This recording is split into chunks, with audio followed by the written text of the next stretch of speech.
It wasn't the reflection itself that chilled me, not at first.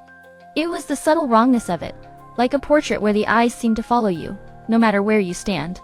The woman in the antique mirror staring back at me was, for all intents and purposes, me. Same auburn hair, a little less tame in the reflection, echoing the frantic beat of my heart. Same emerald dress I'd agonized over for weeks, the silk a second skin, both real and mirrored. Yet, something was deeply, unsettlingly off. My hand instinctively flew to my face, fingers tracing the curve of my cheekbone, the fullness of my lips. The reflection mimicked the gesture, but where my touch was warm, hers seemed to leave a lingering chill on the glass.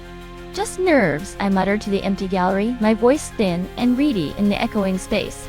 The air hung heavy, thick with the scent of fresh paint and impending doom. It clung to me like a damp shroud, stifling, suffocating. The gallery. My gallery. This exhibit was supposed to be my triumph, the culmination of years of blood, sweat, and more than a few tears. My chance to break free from the long shadow of my father's success and let my own light shine. Now, standing here, staring into the abyss of a stranger's eyes staring back from my own face, all I felt was a chilling premonition that this triumph might very well be my swan song. "Anya, darling, there you are." Beatrice, a whirlwind of nervous energy swathed in her signature crimson, bustled into the room, her heels clicking a staccato rhythm against the polished concrete floor. "We have a situation. The caterers." She stopped mid-sentence, her gaze flitting from me to the antique mirror, then back again. Her perfectly sculpted eyebrows drew together in a frown, a rare crack in her usual facade of unflappable composure. "Is something wrong, Anya?" she asked, her voice laced with a concern that belied her words. "You look like you've seen a ghost." A humorless laugh escaped my lips, sharp and brittle, like cracking ice. "You have no idea, Beatrice," I whispered, my gaze never leaving the chilling reflection in the glass. "Don't tell me you're getting cold feet now, darling. We've discussed this. This is your moment. Your chance to finally step out of your father's shadow." Her tone had shifted, the concern replaced with a steely edge I knew all too well. The art world was a jungle, and Beatrice was a tigress protecting her cub, even if that cub was a hair's breadth from losing her grip on reality. "It's not that," I managed, forcing my gaze away from the mirror, though the spectral afterimage of those glacial blue eyes lingered, burning into my soul. "It's just this mirror." I gestured vaguely towards the antique. "An impulse buy at a flea market weeks ago. I've been drawn to it, compelled by some unseen force to bring it home, despite its tarnished surface, and the air of melancholy that clung to it like dust." Beatrice followed my gaze, her perfectly lined lips pursing in disapproval. "That monstrosity? Darling, we've discussed this. It clashes with the minimalist aesthetic.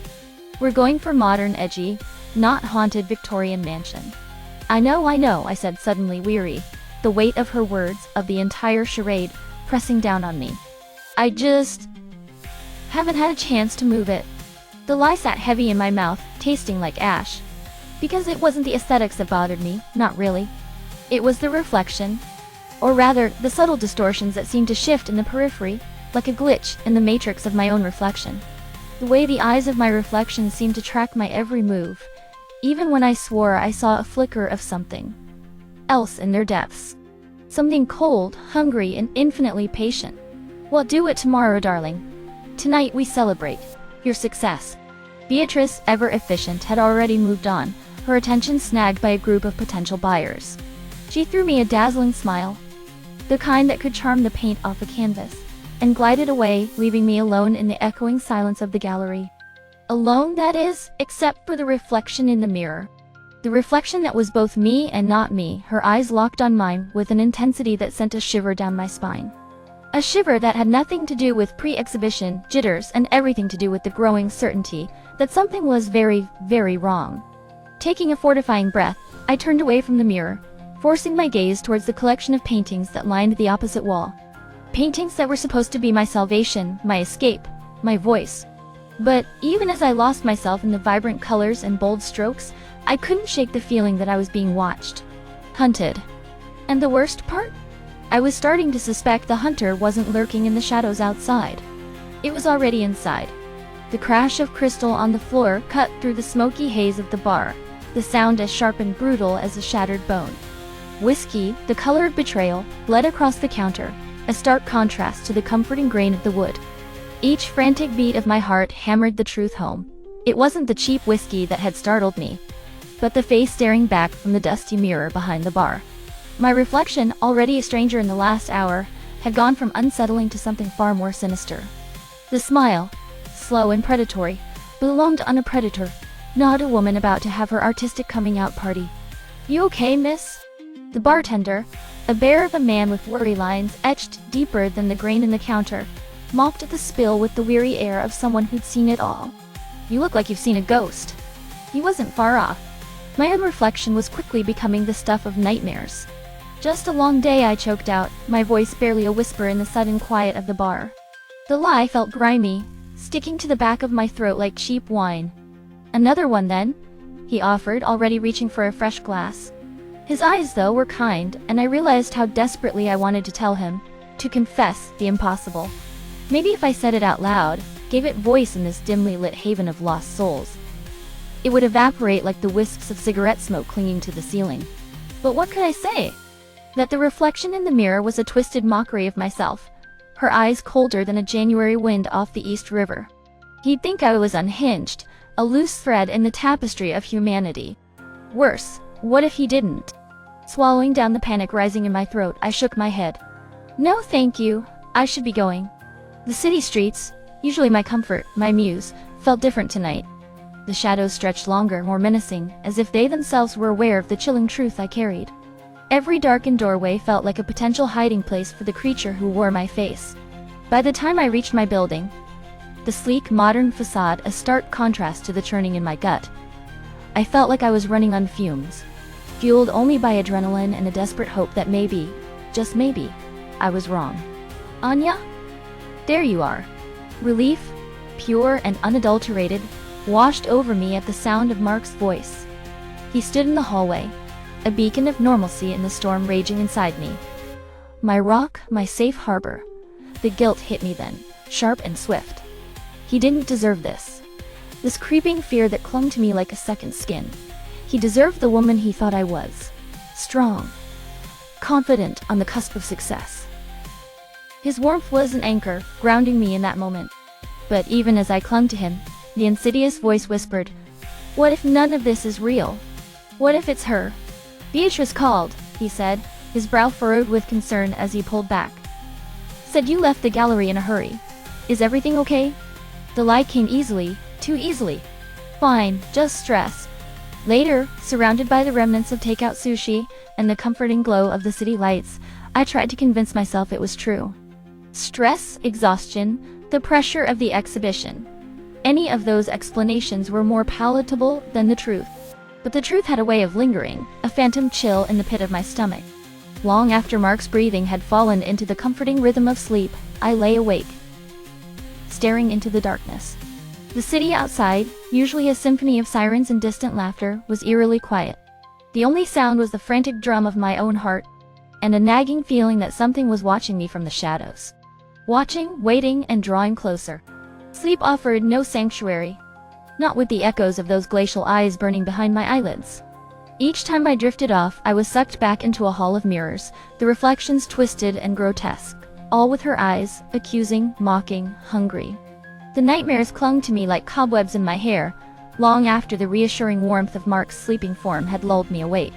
The city outside our window, usually a lullaby of distant sirens and drunken shouts, was unnervingly quiet. The silence amplified the gnawing at my insides, turning a low hum of unease into a full-blown symphony of fear.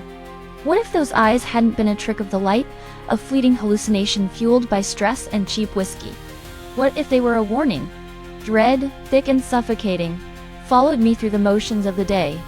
The colors on my palette, usually vibrant and alive, seemed flat, lifeless. The brush felt clumsy in my hand, my strokes hesitant, uncertain. "You're like a ghost haunting your own life, darling." Beatrice's voice, sharp as always, startled me. She perched on the edge of my easel, a crimson stain in my otherwise sterile studio. "You haven't touched a canvas all morning." "Just a headache," I mumbled, the lie tasting like ash. The truth, that I was terrified of my own reflection, of what I might see lurking in the depths of the paint thinner, felt too dangerous to speak aloud. This close to the opening? You need to pull yourself together, Anya. Concern laced her words, but underneath, I heard the relentless ticking of the clock, the ever-present pressure cooker of the art world. Beatrice, for all her sharp edges and carefully constructed facade, cared in her own way. But how could I explain that my own reflection had turned into a threat? I pushed away from the easel, desperate for escape, for anything to quiet the gnawing anxiety. I'm going for a walk, clear my head. The streets of the city, usually my muse, my escape, offered no solace. Every reflective surface, shop windows, bus windows, even the mirrored sunglasses of a passing stranger, became a potential portal. I kept seeing her out of the corner of my eye, a fleeting glimpse of icy blue, a whisper of movement that vanished when I turned my head. By the time rush hour hit, I was a raw nerve, ready to snap. The air in the subway car was thick, a miasma of sweat and despair. I squeezed my eyes shut, desperate to block out the sensory overload, seeking refuge in darkness. That's when I felt it. A coldness against my neck, a breath that wasn't mine, a presence that sent chills skittering down my spine. Don't be real, don't be real, don't be real, I chanted silently, a desperate mantra against the rising terror. But when I opened my eyes, she was there. Pressed close in the crush of bodies, her face inches from mine. My reflection, but distorted, twisted into something monstrous. Her lips curled into a cruel parody of a smile, those glacial blue eyes burning with an unholy light. We need to talk, Anya, she whispered, her voice a distorted echo of my own. The train screeched to a halt, the doors hissed open, and she was gone. Gone, but not before she'd left her mark. A brand of fear seared onto my soul. The metallic screech of the subway car as it lurched to a stop did little to drown out the echo of her words, her threat. Gone. Vanished like a phantom in a funhouse mirror, leaving me clutching at empty air. My heart a frantic drum against my ribs. Had she ever really been there, pressed against me in that suffocating metal box? Or had my mind, stretched thin by fear and exhaustion, finally snapped, the seams of sanity splitting like cheap fabric? The fluorescent lights of the station seemed to buzz, the hum vibrating deep in my bones. I stumbled off the train, each step shaky, uncertain. Around me, the usual throngs of commuters surged like a tide, their faces a blur of indifference, their lives a million miles from the abyss that had opened up and swallowed me whole. The antique mirror. It had to be the mirror. My steps, hesitant at first, turned into a desperate march, fueled by adrenaline and a sliver of hope. Maybe it wasn't me, not entirely. Maybe whatever was happening, this chilling mimicry, was tied to that tarnished-looking glass. Back in my apartment, the familiar space felt different, tainted. The air, usually alive with the scent of Mark's cologne and my oil paints, felt stale, heavy with an unseen presence. I moved towards the mirror, a battlefield instinct pulling me towards the source of the fear. The antique mirror stood in the corner of my studio, shrouded in shadow, yet radiating a cold, watchful energy. Up close, the tarnished surface seemed to swirl, the warped glass distorting my reflection, making it difficult to tell where I ended and the reflection began. I reached out, my fingertips hovering just above the cool glass. Hesitation, a whisper of warning, tugged at the edges of my resolve. Touch it, a voice, insidious and low, whispered in the recesses of my mind. Not my voice, but chillingly familiar. Touch it, and see what happens. I jerked my hand back as if burned. The apartment seemed to hold its breath, the silence thickening, pressing in on me. Running a hand through my hair, I forced myself to breathe, to think. There had to be an explanation, a logical reason for the hallucinations, the doppelganger, the voice in my head. A reason that wasn't soaked in the supernatural. I dug through the boxes of art supplies, my hands shaking with a nervous energy that had nothing to do with inspiration. There, tucked in the bottom drawer of a cabinet, beneath old paintbrushes and tubes of dried oil paint, I found it. My grandfather's journal. He'd been an artist too, a man who painted landscapes so real they seemed to breathe. But he was also a man who dabbled in the occult, who believed in things that lurked beneath the surface of our reality. The leather cover of the journal was cold beneath my fingers, the scent of mildew and age filling my nostrils as I opened it. The pages, yellowed and brittle, were filled with his spidery handwriting, a jumble of sketches, cryptic notes, and arcane symbols that made my skin crawl. My eyes scanned the pages, searching for what? I didn't know. Some clue? Some explanation for the horror that had seeped into my life. And then I saw it. A sketch of a mirror, almost identical to the one in the corner of my studio. The caption, scrawled beneath it in a shaky hand, made my blood run cold. The Eater of Reflections. A portal. A trap. A crash from the hallway, sharp and sudden, shattered the silence. My heart leaped into my throat, my blood turning to ice. Someone was in my apartment. The words hung in the air between us, heavy as stones, sharp as broken glass. "Danger," he'd said, his voice rough with a fear I'd never heard from him. "Not even when Mom—" "No, don't think about that. Not now." "What kind of danger?" I pushed, the ceramic of the mug warm in my hand, a stark contrast to the ice water in my veins. "What does she want?" He hesitated, and the lines on his face, usually badges of laughter and a life lived fully, seemed to deepen, become trenches carved by something dark and ancient. It was a look I recognized with a sickening jolt. The look he'd worn in the hospital hallway, the day Mom was wheeled away, her light extinguished. "Horses, Anya," he began, his voice low, measured. The kind of tone that commanded attention, demanded you sit up straight and listen, because what followed was the stuff nightmares whispered. "Old forces. Older than time, maybe. Things I don't understand. Not fully." He took a breath, but instead of filling his chest, it seemed to suck the air out of the room, leaving behind a vacuum of dread. "This thing, this double of yours. It's a herald, Anya. A harbinger." His words were pebbles thrown into the still pond of my fear, the ripples spreading outward, reaching for the darkest recesses of my mind. "And it wants what you have." I almost laughed, the sound stuck in my throat, a strangled sob. What could this creature possibly want from me? A closet full of paint-splattered clothes, my mounting credit card debt from buying art supplies. As if reading my thoughts, he said, "Your life, your energy, your very essence." His eyes, usually bright with warmth and that mischievous glint I'd inherited, were bleak, empty. "It wants to consume you, Anya. Take your place." Terror, raw and primal, seized me. It wasn't a slow creep, a gradual realization. It was a tidal wave, crashing over me, dragging me under, the salt water filling my lungs, stealing the breath from my body. "Why?" My voice was a broken whisper, lost in the cavernous space of his studio, the question echoing off the canvases lining the walls, each brushstroke a testament to a reality that was quickly unraveling. He shook his head, and for the first time since this nightmare began, I saw a flicker of something akin to despair in his eyes. "I don't know, but we'll find out. We have to, before it's—" He stopped abruptly, the rest of the sentence left hanging in the air, heavy with unspoken dread. "Before it's too late." But a part of me, a dark, insidious whisper that sounded suspiciously like my own voice, already knew. It was too late. The air itself felt bruised, infected with a creeping dread that seeped into my bones along with the chill of a New York autumn. Gone were the days when the city thrummed with a chaotic energy that mirrored my own. Now, the incessant honking and distant sirens grated on my nerves, each sound a discordant note in a symphony of madness. Sleep, once my escape, had become a torture chamber. My dreams, once filled with vibrant colors and fantastical creatures born from my imagination, were now dominated by her.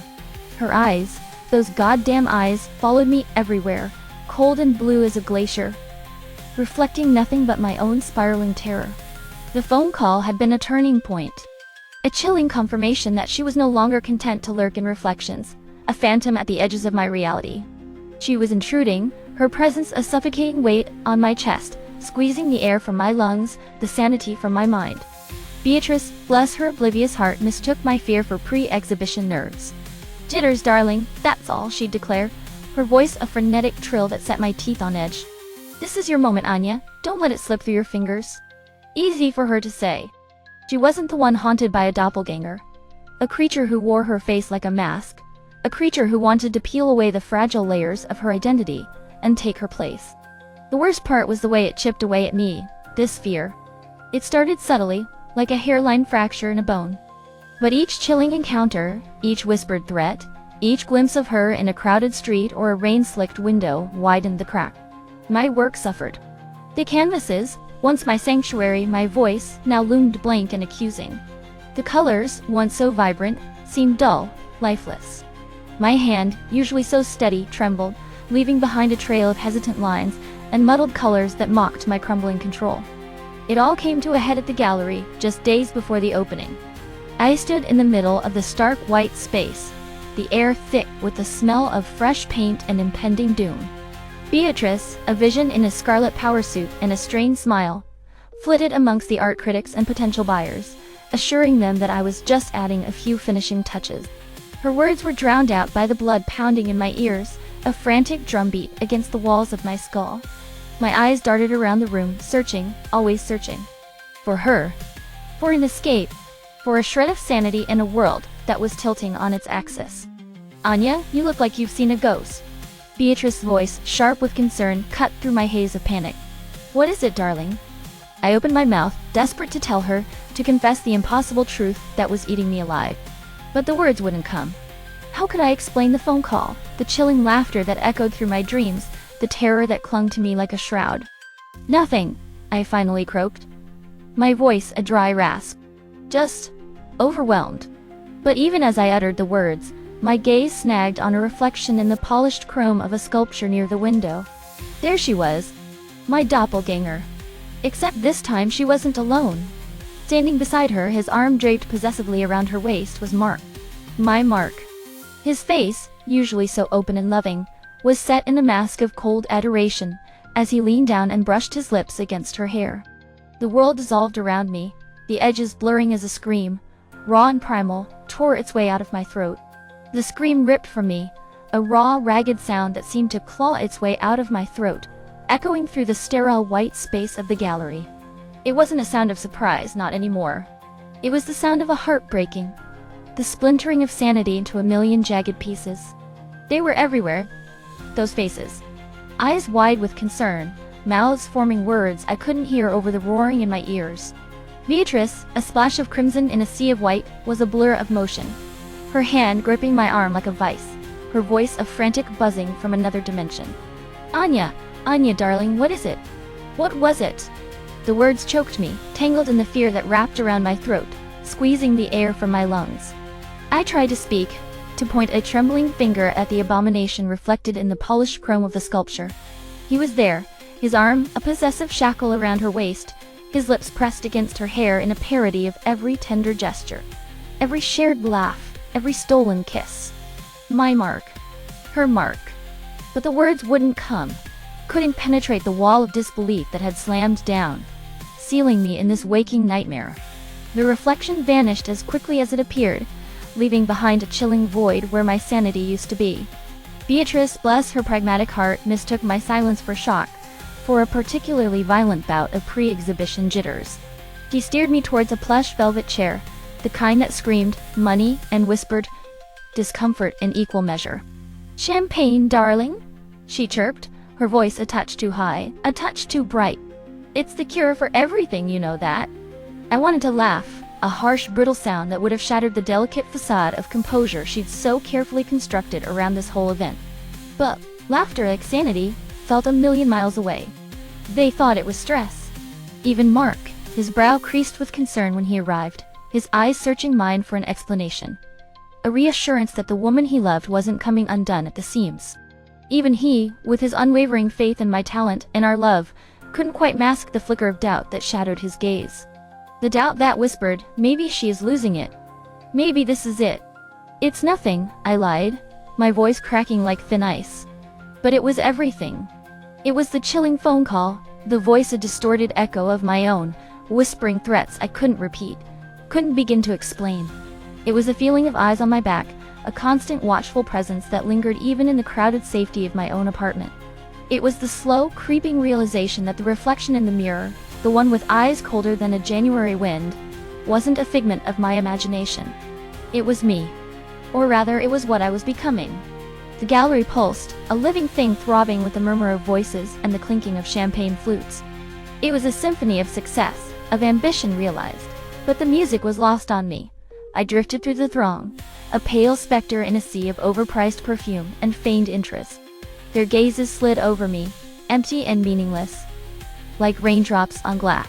Even Mark, his hand warm in mine, felt a world away. The memory of him, his arm a shackle around her waist, his lips brushing against her hair. was a brand seared onto my brain. "You okay, Anya?" His voice, usually a balm to my anxieties, was a discordant note in the symphony of my dread. "You seem distant." "Just a headache," I lied. The words automatic, a reflex honed by days of deflecting, of pretending. Pretending I wasn't being hunted by a reflection, stalked by a creature who wore my face like a borrowed dress. The room seemed to tilt, the edges blurring as a wave of dizziness washed over me. I gripped the edge of a nearby sculpture, the metal cold and sharp beneath my fingertips. "Excuse me," I murmured, tugging my hand free from Mark's. "Need some air." The press of bodies parted before me, their faces a kaleidoscope of blurred features and insincere smiles. I stumbled towards the back of the gallery, desperate for a moment of solitude, a breath of air that wasn't thick with the stench of fear and deceit. The back gallery, usually used for storage, was dark, the only light spilling in from the hallway. It felt like stepping into a tomb. The silence heavy, expectant. I leaned against the cool concrete wall, willing my heart to slow its frantic rhythm. "Hi, Anya." The voice, a chilling echo of my own, slithered from the shadows, each word a razor blade scraping against bone.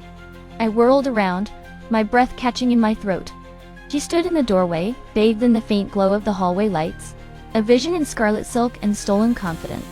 Her eyes, those goddamn eyes, burned with a cold fire, a reflection of the abyss that had opened up inside me. "Leaving so soon," she purred, taking a step closer, her smile a mockery of every smile I'd ever offered. "The party's just getting started. What do you want?" My voice was a broken whisper, lost in the cavernous space.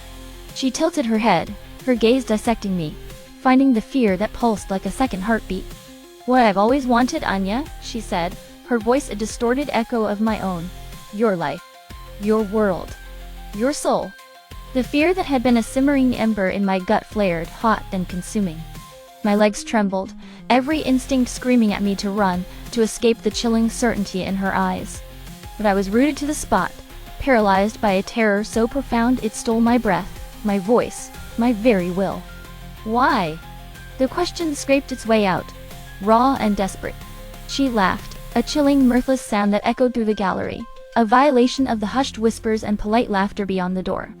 "Because you make it so easy," she breathed, her face inches from mine, her breath cold against my cheek. "You doubt yourself, Anya. You doubt your sanity, your talent, your very right to exist. You've always been so fragile." Her hand, cold as death, cupped my chin, her touch sending a jolt of raw power through me.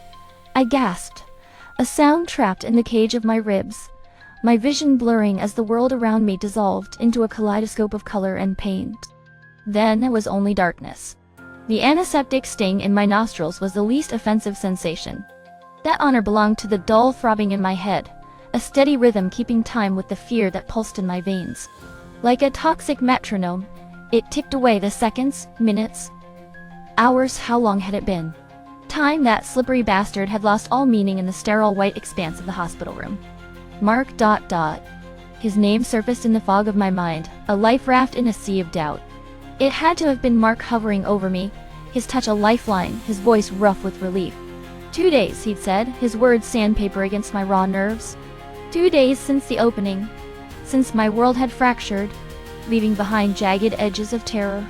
2 days since she touched me, her touch a violation, her power a dark current surging through my veins. But when I tried to grasp the memory, to articulate the horror of her, it dissolved like cotton candy in the rain. "There was no woman, Anya," Mark insisted, his brow creased with that familiar concern that now felt like a betrayal. "Just you. Just me." The words echoed the pronouncements of the doctors, the dismissive reassurances of Beatrice, brisk and efficient as ever as she'd swept in, a crimson wave of practicality against the sterile white. Exhaustion, they'd said. Stress. A panic attack. Dramatic, theatrical, but ultimately harmless. A glitch in the system, easily explained, easily dismissed. But I remembered the chilling laughter that echoed in the sterile silence after the doctors had left, the way the shadows in the room seemed to twist and writhe when Mark wasn't looking. I remembered the bone-deep cold that clung to me, even under the weight of blankets. A cold that emanated from somewhere deep inside, a place where fear had taken root, spreading like black ice. And my father. His silence was the most damning indictment of all.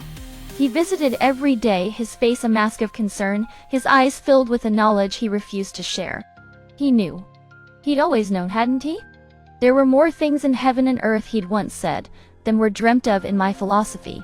But this was beyond philosophy. This was a descent into a darkness so profound, it threatened to swallow me whole. 2 days. 2 days since the touch, the darkness, the oblivion. 2 days of fractured memories and a gnawing certainty that the worst was yet to come. The doctors released me, declared me healed, whole. But I felt her presence like a phantom limb, a constant ache just beneath the surface, a chilling premonition that she wasn't gone. Not entirely.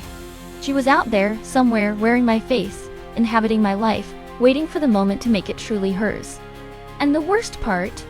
A part of me, a dark whisper in the recesses of my mind, knew I wouldn't be able to stop her. Because the truth was, she was already here. She was me. The sterile scent of the hospital clung to me, a bitter perfume masking the metallic tang of fear that had seeped into my very pores. They'd released me, declared me whole, armed with a cocktail of pills and platitudes about stress and exhaustion. But the tremors that racked my body weren't from a lack of sleep, and no amount of Xanax could erase the chilling certainty that something had shifted. Something fundamental, something terrifyingly irrevocable. Dad's loft, usually a haven of paint fumes and creative chaos, felt different. Smaller somehow. As if the walls themselves were closing in, mirroring the suffocating panic that tightened its grip on my chest with every labored breath. Mark was a constant presence, his love a lifeline I clung to with desperate fingers. He tried, bless his heart, to bridge the chasm that had opened up between us, a chasm filled with shadows, and whispered threats and the chilling echo of those glacial eyes. But how could I explain the unexplainable? How could I confess that the woman I'd seen, the one who'd touched me with icy fingers and a hunger that chilled me to my core, wasn't some external entity, but a twisted reflection of my own soul? How could I tell him that she craved everything I held dear, everything that made me, me? The answer, of course, was that I couldn't. So I played the part, the dutiful patient, the loving fiancé, all the while feeling the truth of her festering inside me, a malignant tumor of fear and despair. It was during one of those long, sleepless nights, the city outside a symphony of sirens and distant cries, that the idea came to me. Not fully formed at first. More like a whisper at the edge of consciousness, a sliver of obsidian in a sea of gray. She wanted my life, my essence, my very soul. So I would give it to her. Dad's studio, usually a place of vibrant life, felt heavy with unspoken dread. The air was thick with the scent of linseed oil and a cloying sweetness that set my teeth on edge. He was there, a silhouette against the canvas, his presence a beacon in the gathering storm. "You've made up your mind," he said. Not a question, but a statement heavy with resignation. He didn't turn, but I felt his gaze on my back, a tangible weight that spoke of weary acceptance. He'd known all along, hadn't he? Known the truth that lurked beneath the surface of our carefully constructed reality. "She wants to be me," I whispered, the words tasting like ashes in my mouth. "So I'll give her what she wants. A clean slate." He turned then. His eyes, usually filled with warmth and gentle humor, were cold, distant. The look of a man staring into an abyss he knew he couldn't escape. "Anya," he began, his voice a low rumble of warning. But I cut him off. "It's the only way." The easel stood before me, the blank canvas a stark white rectangle in the dimly lit studio. It beckoned me, a portal to a different kind of oblivion, a self-inflicted exorcism. As I picked up a brush, my hand steady for the first time in days, a single terrifying thought echoed through the cavernous space of my mind. I wasn't painting a portrait of her. I was painting a cage for myself,